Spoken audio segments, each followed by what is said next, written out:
we have Bryce Mitchell versus Dan Ige. Thug Nasty Bryce Mitchell. He's 15-1, 4-1 in his last five. 28 years old. He's fighting against Dan Ige, 17-6, 2-3 in his last five. 32 years old. Slight age advantage there for Bryce Mitchell. He's also has the height advantage, reach. Dan actually has the 1 inch reach advantage over him. So that's very interesting there. Um, just to tell you guys the odds here, this is actually some really interesting odds. So Bryce Mitchell opened up at a -270. He got bet down to a pick'em actually at one point, and now he has gone back to a -209, so back to a 2-1 favorite. Um, Bryce Mitchell, I mean, God, a part of me wants to say that this could be a potential buy low situation on Bryce Mitchell coming off an absolutely horrible loss to Ilya Taporia where he just got destroyed. In my opinion, like he did take down Ilya in I think round one, but you just saw there were levels in terms of the grappling and striking and just physicality as well. I mean, just looking at Bryce Mitchell's body, I mean, I don't know if this guy really takes the physical opponent like component of the MMA really seriously, right? I think he just relies on really trying to grapple and wrestle people. To me, he's more of like a jujitsu nerd who has a unorthodox kind of striking game and sometimes a weird inconsistent power. But he does catch you like an Edson Barbosa fight where he did drop Edson Barbosa of all people.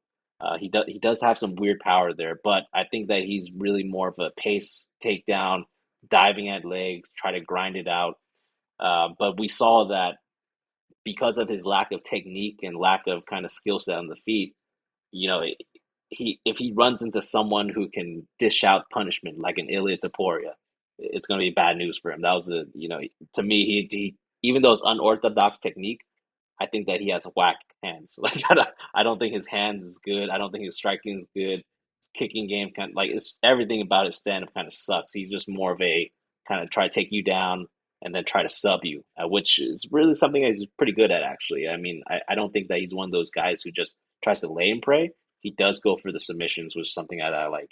Um, just a little bit more about him. I mean, he's going through some weird kind of personal stuff right now. I mean, if you guys seen his social media posts talking about like his ex-girlfriend with fruit trees, like I don't like to see that when when I'm looking at fighters, right? I feel like that's a bad sign, especially against a guy like Dan Ige, who I feel like this guy's just a true professional, man. Like he just fights the best of the best, never makes any excuses. He just comes in there, tries to win. Nice, solid striking and grappling. I think underrated in both actually. Also underrated power as well. I mean, he knocked out Gavin Tucker in like round one. So if he does catch you, it can end quick if he catches you right. Um, Great again, once again, great strength of schedule. I mean, he's fought the best of the best at 145, and he did get beat in a lot of them, but I think that he held his own pretty well in all those fights. Actually, right now he seems very focused, which is the opposite of Bryce Mitchell. The only hesitation that I have for this fight is that we've seen Dan Ige get out grinded by grapplers in the past. Um, like, especially against a guy like a Mozart Evloev. The same thing could happen here. But man, just in terms of the odds, right now 2-1 favorite. To me, Dan Ige is looking juicier and juicier in terms of his dog price. I mean, I'm waiting for more people to go in on the Bryce Mitchell train, and I'm gonna try to scoop the bottom here. It's because I think that I don't know if I can just put money down on Bryce Mitchell like that, man. These guys talking all kinds of crazy on social media and his whack ass stand up game, especially against 50K Dan Ige, man. I think this guy's coming for a Okay. performance bonus, bro. I really think so. So for me, it's dog or pass. Dan is looking better, by the day in terms of price. So let me just wait until the price gets a little better, and let me try to scoop that up. But yeah, the pick is Dan, and I'll probably wait until it gets the odds gets a little juicier. Alex, what are your thoughts on the co-main event here? Yeah, I think I agree with a lot of what you said, James. I think this fight is going to come down to whether Bryce Mitchell can close the distance on Dan Ige. Because I think we can all agree Dan Ige's striking is clean. His boxing is super nice. So in his loss against Movsar Evloev, um, he did get outgrinded, but I mean Evloev, I feel like he has better striking than Bryce Mitchell. And even when he was able to take Dan Ige down, Dan Ige was able to get back up. So you know, I I think I'm leaning a lot with what you're saying, James. I think I would pick Dan Ige here. I just Yeah, like Bryce Mitchell's last fight against Topuria was just it looked like he was broken after that fight. And so add on to that, like, what you said about the social media, stuff like that. I mean, I would just go Dan Ige, personally. But I don't think I would put him in any parlays or anything. More of like a straight bet. It was nice underdog value play. Yeah, definitely, definitely. And the price is getting juicier by the day because we're seeing money going Bryce. That's for sure. Gerard, what do you think about this fight here?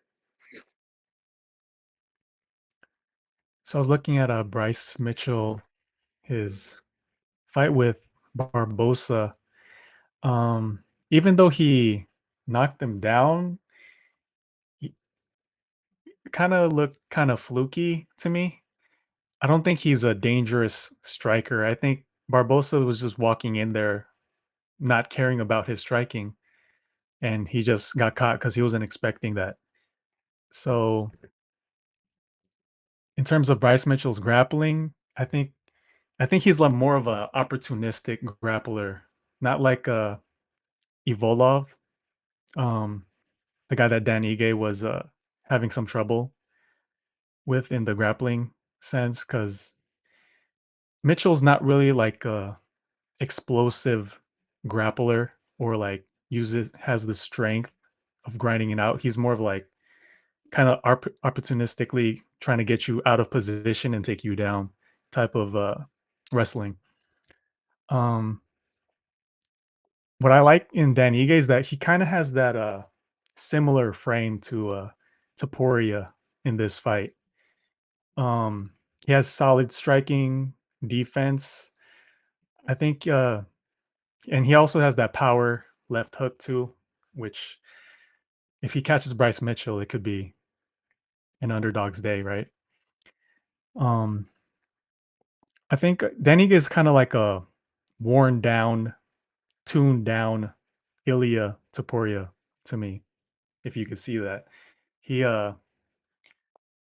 he has that he has pretty good boxing and all that. The only problem is with Ige is that whether he wins or loses, he wears those fights on his face.